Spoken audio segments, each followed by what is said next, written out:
دعوت کے اوپر یہ جواب بیٹھ گئے ہیں، پردہ ڈال دیا ہے اور پھر خوش ہیں کہ ہماری زندگی بن رہی ہے اور ہم جنتی ہو جائیں گے۔ حضرت نے یہی فرمایا تھا کہ 11ویں کی نیاز کرو، جاری رکھو، بیوی کی سہانت ہو، اور اس کے بعد پھر یہ زیارتیں آتی ہے، غوث کو پکارو، ان کے نام پر چڑھاوے چڑھاؤ، اس کے بعد پھر دنیا میں بھی خون برسے گا اور اس کے بعد یہ تم کو اپنے ساتھ جنت میں لے جائیں گے، تمہارے بغیر نہ جائیں گے۔ یہ آج کا دین ہے، یہ قرآن و حدیث کا دین نہیں۔ اللہ کے رسول صلی اللہ علیہ وسلم نے فرمایا ہے کہ دیکھو میں جو دین چھوڑ کر جا رہا ہوں، یہ قرآن اللہ کی کتاب ہے اور یہ میری سنت ہے۔ بس انہوں نے قرآن کو بدلا، اگر یہ تفسیر نہ کرتے، قرآن ہر جہاز تحریر سے بھرا ہے، ان کی تفسیر نے اس میں شرک داخل کر دیا۔ سنت ہے قرآن اللہ کے نبی صلی اللہ علیہ وسلم کے طریقے کو بتاتی ہے، انہوں نے اس کے اندر اس کی تفسیر بیان کر کے بدعتیں بھری ہے۔ آج دیکھو ہر طرف بدعتوں کا بھی زور ہے، شرک تو ہے ہی۔ اب کیا ہوئے بدعتوں کا؟ کیا حضرت بلال حبشی نے جب اذان شروع کی، اللہ کے نبی صلی اللہ علیہ وسلم کے سامنے ان کے کانوں میں پڑنے والی آواز وہ اللہ اکبر سے پہلے کبھی نہیں انہوں نے یہ دونوں سلام پڑھا۔ دوسرا کے کہتے ہیں حضرت اللہ ابن عمر کی روایت کہ ان کے پاس ایک صاحب بیٹھے ہوئے تھے، ان کو چھینک آئی، انہوں نے کہا الحمدللہ السلام علی رسول اللہ،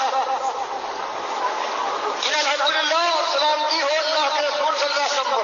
حضرت عبداللہ ابن عمر نے سننے کے بعد کہا اس کے آگے یہ بھی تو وہاں اللہ ابھی قومی، یہ بھی تو کہیں کہ تیرے باپ کے اوپر تیری ماں کو بڑی سلام کی، اس انداز سے کہا تھا وہ گھبرا گئے اور انہوں نے کہا کہ اس سے کیا غلطی ہوئی شیخ؟ میں نے سلامتی کی بات کی ہے، کہا ہاں سلامتی کی بات جب موقع ہوتا تھا ہم بھی کہتے السلام، لیکن اس موقع پر اللہ کے نبی صلی اللہ علیہ وسلم نے الحمدللہ بتایا ہے، تم نے اپنی طرف سے پڑھا دیا۔ اس کا مطلب یہ کوئی کہے یہ اچھا ہے، یعنی نبی سب سے زیادہ ہی جاننے والے علم والے ہیں، نبی سب کو معلوم نہیں تھی تو یہ بدعت ہے، اس وقت یہ شرک بن جاتی ہے اور آج دنیا میں حد بڑھ گئی ہے۔ اللہ کے نبی سب کہتے اور ہمیشہ پھر نماز کے بعد ایک مرتبہ بھی انہوں نے مل کر دعا نہیں مانگی، لیکن یہ جو جمع کرنے والے ہیں ایسے مرتدیوں سے بات کہنے والے ہیں کہ یہ نبوت ہے، تم نے یہ نہیں کیا، یہ کرو، یہ جمع کرتے روکتے ہیں اور جب تک مل کے یہ ہاتھ جا کر دعا نہ کر لے ان کا پیٹ نہیں بھرتا۔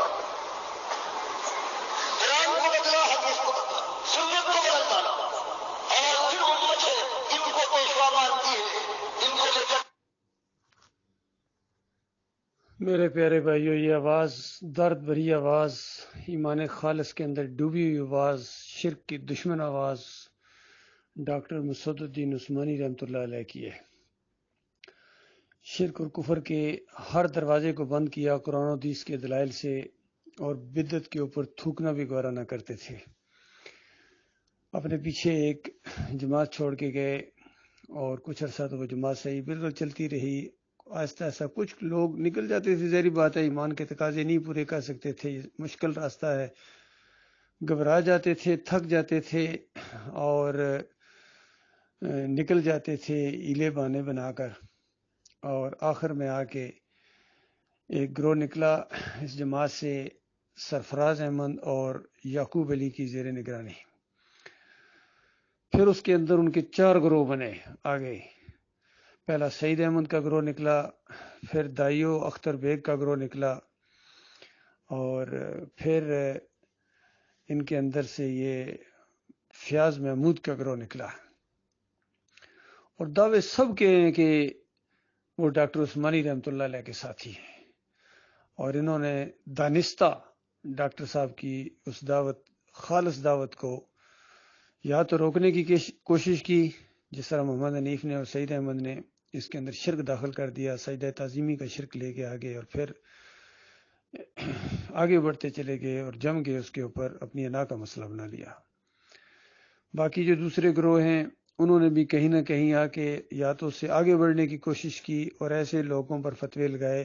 جو فتوے نہیں بنتے تھے، جس طرح دائیو گروپ اور اختر بیگ کا گروپ ہے، کہتے ہیں اگر کوئی غلطی سے بھی اگر کی ماں کی یا بہن کی یا بھائی کی قبر پر چلا جاتا ہے تو وہ اسی طرح کافر مشرک ہے جس طرح دوسرے ہیں۔ حالانکہ یہ گناہگاری کا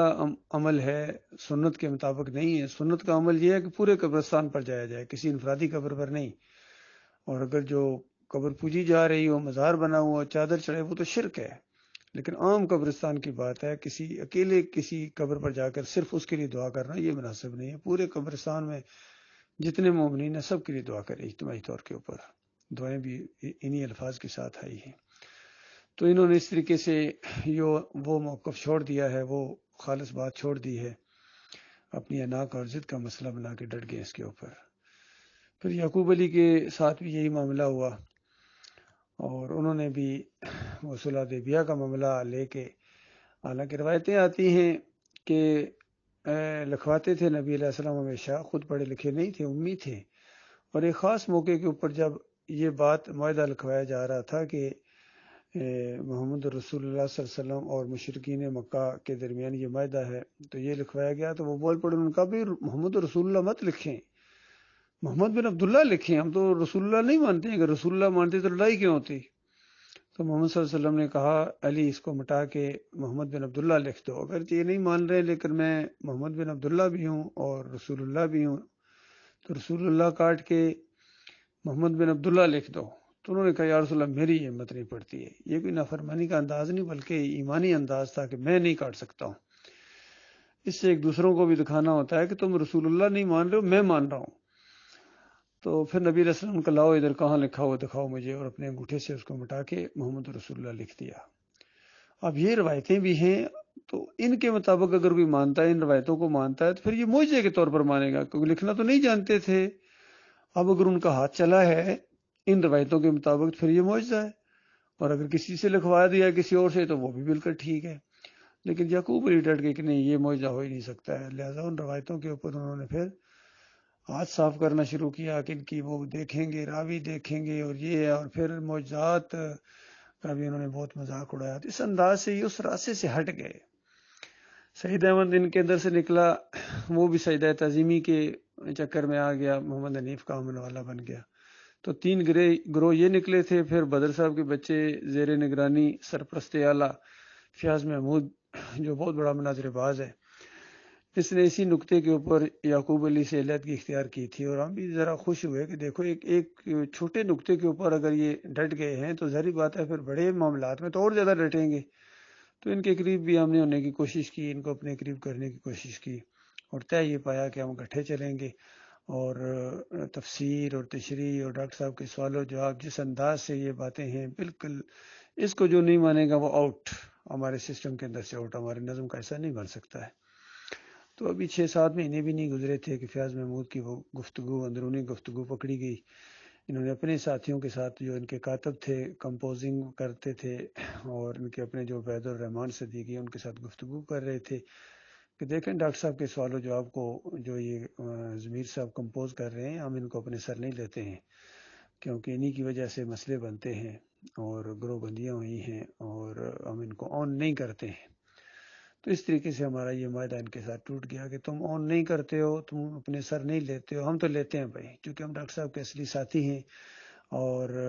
بڑے فخر کے ساتھ لیتے ہیں، اور علمی سمندر ہے، یہ ایسٹ ہے ہمارا، اور علم کا خزانہ ہے۔ تو اس طریقے سے ان سب نے ثابت کر دیا کہ یہ کوئی ڈاکٹر عثمانی رحمۃ اللہ علیہ کے اس طرح 100% ساتھی نہیں، کہیں نہ کہیں کمی پیشی یہ سارے معاملات کر کے یہ اس سے زیادہ، یعنی اس دعوت سے زیادہ اپنے آپ کو سمجھنے کہ ہم زیادہ اچھے طریقے سے اس دعوت کو، اور ڈاکٹر صاحب سے بڑے یہ عالم دین ہے۔ تو اس انداز سے انہوں نے اس دعوت کے اندر بڑا ظلم اور زیادتی کی ہے۔ بہرحال ہم اگرچہ تعداد میں کم رہ گئے ہیں لیکن ہم ڈٹے ہوئے ہیں، ہمارے ساتھی ڈٹے ہوئے ہیں، ہم نے اپنا نظم منظم کر لیا الحمدللہ۔ ہم اسی کے اوپر انشاءاللہ ڈٹ جانا چاہتے ہیں۔ اللہ تعالیٰ ہماری رہنمائی کے لیے کافی ہے، وہ ہماری مدد کر رہا ہے، اور بے شمار لوگ ان کی گروپ سے نکل کر وہ ہماری طرف رجوع کر رہے ہیں، ان کو پہچان گئے ہیں کہ ڈاکٹر صاحب کے اصلی ساتھی کون ہیں، اور نقلی کون ہے، وفادار کون ہے اور بے وفا کون ہے۔ اس دعوت کے ساتھ بے وفائی کی ہے انہوں نے، یقین کیجیے۔